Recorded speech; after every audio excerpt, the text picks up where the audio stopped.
How many people actually have good relationships with their mothers-in-law? I've often wondered about that, especially given my rocky relationship with mine, Mary.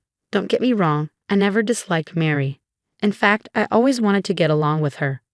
But from the very beginning of our marriage, it seemed like Mary was twisting my good intentions. My husband and I got married 4 years ago. We met through mutual friends and hit it off right away, starting to date soon after. On our third anniversary, he proposed. He's not much of a talker, but he's always been kind and calming, a real rock for me. So when he asked me to marry him, there was no hesitation. I said yes, and we happily tied the knot. As for my in-laws, I didn't have any particular thoughts about them before we got married. During family gatherings, our conversations were always pleasant. No snide comments, no awkward moments. I figured we'd keep a healthy distance and get along just fine. But then came our first Christmas as a married couple, and that's when the drama started. I was pregnant with our daughter at the time, though I wasn't showing much yet. I was trying to take it easy since it was my first pregnancy. However, when we arrived at my in-laws' house for the holidays, Mary immediately put me to work preparing Christmas dinner. My husband was busy drinking with my father-in-law, Bob, and didn't notice how I was being treated. Mary had me cooking, cleaning, and running around nonstop. When I tried to take a break for the baby's sake, she would snap. "What are you doing just sitting there? You need to know your place. Just because you're pregnant doesn't mean you can slack off." She forced me back to my feet and kept ordering me around. I followed all her instructions, yet the demands kept coming. So much for a relaxing holiday. By the time we got back in the car, I was completely drained. My husband should have noticed what was going on between Mary and me, and it frustrated me that he didn't seem to care. But he'd been enjoying his time with Bob, so maybe he just wasn't paying attention. I couldn't bring myself to confront him about it. After that, our daughter was born, and the following summer, we went to visit my parents. They live about an hour away, just like my in-laws, so we visit them every few months. However, Christmas at the in-laws became an annual tradition, and the pressure to visit more often increased after our daughter was born. They might just want to see her, but for me, it's been a source of stress. Every time we go, I know I won't be able to relax, and Mary will have some task lined up for me. I knew exactly what I was getting into, and if it were up to me, I wouldn't have gone. But my daughter was still young, and I couldn't just leave her behind. My husband, as clueless as ever, didn't seem to notice that Mary was making my life miserable. The only one who seemed to get it was Bob, but he's practically invisible at the in-laws' house. He never says anything to Mary, and she knows this. So she doesn't openly harass me when my husband is around, but if it's just Bob, she'll make snide remarks. On top of that, Mary has me prepare meals and then serve them only to my husband and Bob, saying, "We'll eat later. We have chores to do." Then she eats in the kitchen, leaving nothing for me. If we all have to sit at the table together, she'll eat my portion of the side dishes and say, "Emma, you said you didn't like this, remember?" My husband will look genuinely surprised and say, "Oh, you didn't like it?" Mary will turn to him and say, "See, you have to keep track. Emma is so picky," which is nonsense. I'm not particularly picky and generally eat what's given to me. Dealing with Mary's subtle harassment had become exhausting. On one particular visit, I realized I'd only managed to eat one meal over a 2-night stay. This wasn't unusual. It had become so routine that I started bringing my own emergency snacks, like sweet bread and cookies, whenever we visited the in-laws. Since no meal was ever prepared for me, I would just eat them quietly in the kitchen afterward.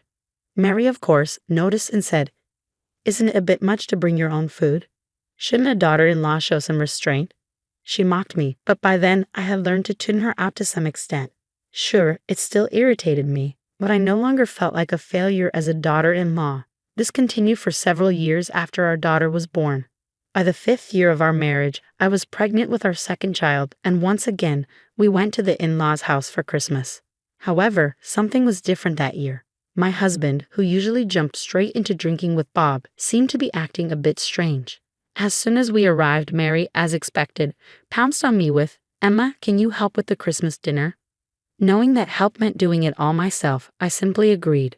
But before I could even get started, my husband, who had been unusually attentive, interrupted. "No, Emma can sit." "Mom, Emma is pregnant with our second child," he said firmly. Even so, when I tried to speak up, my husband sharply snapped, Just sit down. I was shocked. This was so unlike his usual calm demeanor. Before I could react, Mary chimed in. Look, things go faster when women handle these tasks. Emma helps me every month, so just sit down. Okay? Come on, Emma. Unable to do anything else, I ended up being bossed around by Mary as usual. But today was different. My husband was following us into the kitchen. Mom, where's Emma going to sit? You're going to help too, right? He asked. Mary quickly fetched a chair and set it in front of me, saying, Here, sit down, Emma.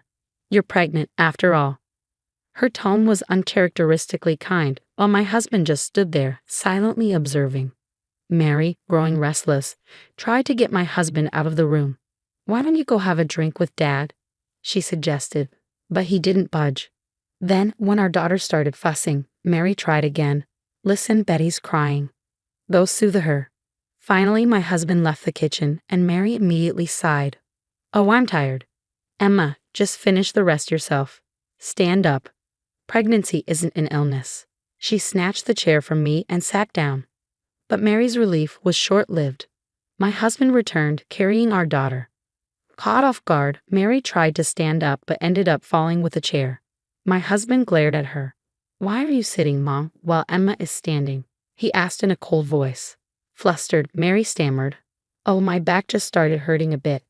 I just switched places for a second. She hurriedly returned the chair to me. Thanks to my husband's presence, Mary actually helped with the Christmas dinner prep, and we finished in half the usual time. Still, my husband remarked, this was much quicker than usual, even though you both should be working on this every year. His comment was mysterious, and Mary didn't reply. Instead, she said, I'm going to start preparing dinner. Why don't you go to the living room with Betty? She tried to smile as she said this, but my husband didn't move an inch. Instead, he said, Mom, why don't you want me in here? Is there something you're trying to hide? Mary was clearly flustered but managed to stammer, No, not really. My husband sighed and said, Call me if you need anything, and then returned to the living room with our daughter. Once he was gone, Mary shot me a glare. Did you say something to John? She hissed. I was just as surprised as Mary. I never imagined my husband would behave like this. I haven't said anything. I don't know what you're talking about, I replied, genuinely confused. Mary exhaled sharply, then muttered, Fine, whatever. After dinner, you'll be cleaning upstairs. You know the drill, you do it every year. I prepared dinner as usual, and just as typically, Mary served my husband, Bob, and herself first. But today was different. My husband firmly insisted, We won't eat until Emma joins us, disrupting Mary's usual plan. So we all ended up eating together. He kept adding more side dishes to my plate, saying, Emma, you're pregnant, you need to eat well. Normally, Mary would give me smaller portions, assuming I disliked certain dishes, but this time she couldn't intervene. Emma, are you sure you like that? You don't have to force yourself to eat, she said, trying to take the dish away. But my husband stepped in. No, Emma eats what she's given. It's better for the baby if she doesn't have food preferences. With that, Mary fell silent. After dinner, I usually did the dishes by myself, but this time my husband stepped in. I'll do it today. Emma, you sit down, he said, taking the dishes from my hands and heading to the kitchen. Mary, clearly unhappy, whispered to me, letting John do that? You're a failure of a daughter-in-law. Go clean the upstairs. As much as I didn't want to share space with Mary, I was about to head upstairs when my husband stopped me. Emma, where are you going? He asked, his voice serious. I didn't know how to respond, and before I could say anything he asked, Did Mom tell you to do something? No, I began, but before I could finish, he took my hand and led me back to the living room. I had never seen him so angry. Then, in front of Mary and Bob, he began to speak. I misunderstood because Emma didn't say anything. I thought she was getting along with Mom. Mary looked shocked at his words. What have you been doing to Emma, Mom? He asked, his voice cold. Mary, clearly flustered, stammered. What are you talking about? Emma and I get along just fine, right, Emma? She looked at me, seeking validation.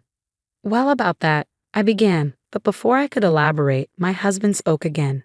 Every time we come back from visiting here, Emma seems more exhausted than ever. I noticed Emma looking down, and though I was concerned, I didn't press the issue because, on the surface, everything seemed fine. Mom, you haven't been harassing Emma, have you? I asked, trying to mask my worry. Mary's face flushed with anger. I haven't done any such thing. Emma, did you say something unnecessary? She lunged toward Emma, but I stepped in. Enough, I shouted. I've always been treated well by Emma's parents, so I assumed you were kind to her as well, Mom. But Emma looks miserable every time we come back here. Sure, being at my parents' house might make her feel a bit uncomfortable, but that goes both ways. Yet, I've never felt unhappy when I'm at her parents' place.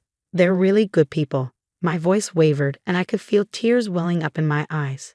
Seeing me like that, Emma started to tear up too. I turned to Mary, who was visibly uncomfortable. Mom, can you really face Emma's parents like this? Can you honestly say you treat Emma well? Just then, Bob stood up and apologized. I'm sorry, Emma. I also noticed that Mary had been distant with you, but I didn't say anything. I'm equally at fault. I'm truly sorry. Hearing this, I turned to Mary. Mom, you should apologize to Emma too. Saying sorry won't fix everything, but it's a start. But Mary wouldn't even look at Emma, let alone apologize. Seeing this, I sighed deeply. If that's how it's going to be, Mom, then fine. We won't be coming back to this house ever again. Mary looked shocked. That's not fair, is it? She pleaded. But I ignored her and started packing our things. Mary began sobbing uncontrollably, but no one, not even Bob, comforted her. Let's go, Emma, I said, picking up our daughter and calling for her. Mary collapsed on the floor, crying, while Bob just sat there with his head down. In that awkward atmosphere, we left my in-laws' house.